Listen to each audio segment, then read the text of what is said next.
CA Rahul Gupta ji, Meerut से। जी। राधे राधे। महाराज जी राधे राधे, आपके चरणों में कोटि कोटि प्रणाम। महाराज जी, मेरी जिंदगी का लक्ष्य क्या है? मैं उसको कैसे ढूंढूं? बहुत भटक रहा हूँ, कुछ समझ नहीं आता। क्या जीवन व्यर्थ हो जाएगा? महाराज जी, कुछ हाँ, ज्ञान चाहिए। बड़ी कृपा हुई है जो आपके अंदर ये प्रश्न जागृत हुए हैं।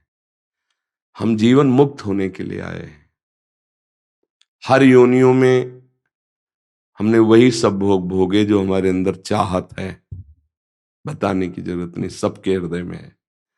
जो अंदर चाहत है, सुख पाने की लालसा, भोगों में, ये भोग लूं, ये भोग लूं, ये पद मिल जाए, रुपया मिल जाए, ऐसा मकान हो जाए, ऐसा ऐसा ऐसा, तो मैं सुखी हो जाऊंगा। ये माया की वृत्तियां हैं। जो तुम सोच रहे हो उससे ज्यादा किसी के पास है, पर वो भी सोच रहा है, वो भी तृप्त नहीं है। विश्व में, ब्रह्मांड में कहीं भी किसी, मान लो, आप तो अपने को जानते हैं केवल, और सही पूछो तो अपने को भी नहीं जानते। केवल शरीर और वासना को समझ पा रहे हैं, अपने स्वरूप को तो नहीं जानते ना आप। लेकिन यहां तो बहुत सब स्वरूप आते हैं, धनी मानी पदाधिकारी सब। जब तक बच्चा भगवान का भजन नहीं, तब तक कभी किसी को तृप्ति नहीं है, न धन से, न भोगों से, न पद से, न किसी से। एक अशांति है, एक अधूरापन है, एक भय है कि सब छूट जाएगा, आज नहीं तो कल छूट जाएगा। हम मुक्त होने के लिए आए हैं। काम, क्रोध, लोभ, मोह, मद, मत्सर, इनकी गुलामी से मुक्त होने के लिए आए हैं। हम शरीर के राग से मुक्त होने के लिए आए। हम ये जानने के लिए आए कि आखिरकार हम हैं कौन। ये तो हम नहीं है, ये तो हम नहीं है, क्योंकि वास्तविक ये हम नहीं है। ये हमारा रहने का स्थान है, ढांचा। जैसे हम मकान नहीं है, मकान को बोलते हैं मेरा मकान, इसको बोलते हैं मेरा शरीर। मैं शरीर तो नहीं कोई बोलता ना, मेरा बोलता है ना। तो जैसे मेरा मकान, ऐसे मेरे रहने का स्थान है। मैं तो ये नहीं हूं। अब इसके अंदर पहुंचते हैं तो मेरा मन आता है, मैं मन नहीं हूं। आता है ना।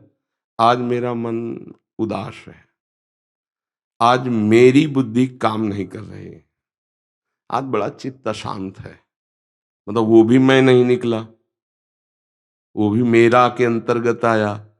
जैसे शरीर, ऐसे ही अंदर का मन, बुद्धि, चित्त, अहंकार, सूक्ष्म शरीर, और तीसरा है स्वभाव, कारण शरीर। बोले यार, इस व्यक्ति का स्वभाव बहुत गंदा है।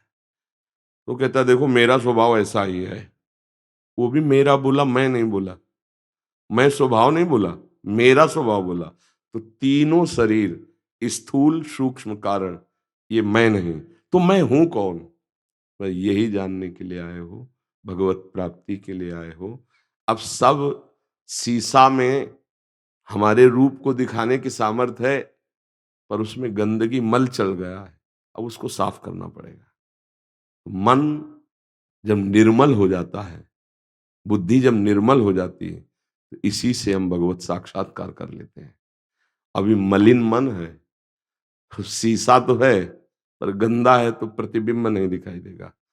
इसीलिए भगवान ने कहा, निर्मल मन जन सो मोहि पावा, मोहि कपट छल छिद्र न भावा। अब हमें पहले मन की सफाई करनी है। गंदगी क्या चढ़ी है? ये काम, क्रोध, लोभ, मोह, मद, मत्सर, ये गंदगी चढ़ गई हमारे मन में। अब उसके साफ करने का जो साबुन है, वो सत्संग है। सत्संग, जितना सत्संग सुनोगे और नाम जप करोगे, उतने ही आपका मन धुलता चला जाएगा। ये साबुन और जल दोनों चाहिए ना। केवल साबुन ही से साबुन लगा दिया, अब जले नहीं तो कैसे? तो सत्संग और नाम जप, ये दो है मन की धुलाई के लिए। रोज सत्संग सुनो और नाम जप करो।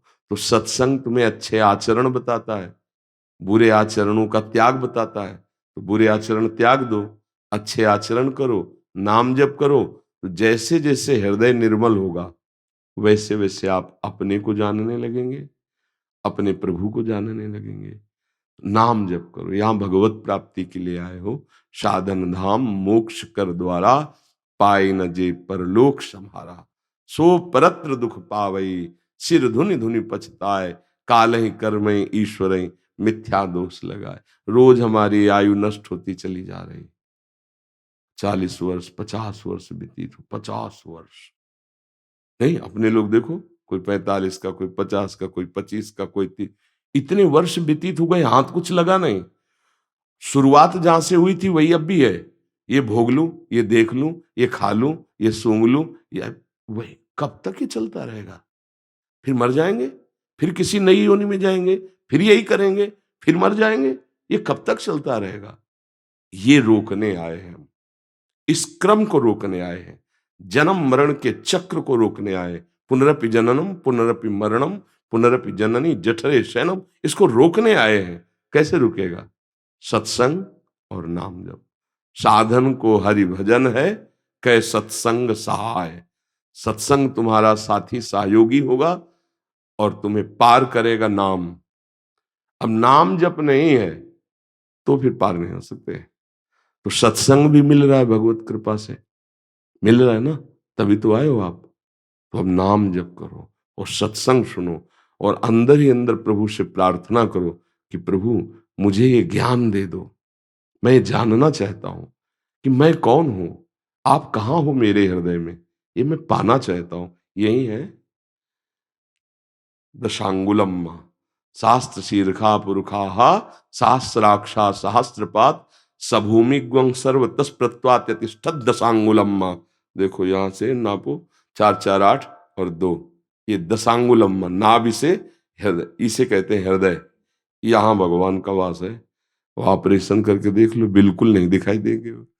आया, अल्ट्रासाउंड कर लो, सीटी स्कैन कर लो, एक्सरा कर लो, इन प्राकृतिक यंत्रों में ताकत ही नहीं उस अविनाशी को पकड़ने की। तभी तो हम कहते हैं कि चाहे जितना विज्ञान बढ़ गया हो, मन का आज तक अल्ट्रासाउंड कोई कर ही नहीं सकता। मन का, परमात्मा का तो जाने दो, जीवात्मा का जाने दो।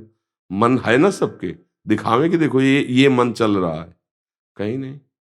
स्थूल ढांचे का कर सकते हो, पांच भौतिक स्थूल ढांचे का, इसके आगे नहीं। तो इसके आगे जो होता है वो योग से होता है। नाम जप करो, नाम बहुत बड़ा योग है। नाम जप करो, सत्संग सुनो, अच्छे आचरण करो, बुरे आचरणों का त्याग करो, आगे का रास्ता दिखाई देने लगेगा। ठीक है।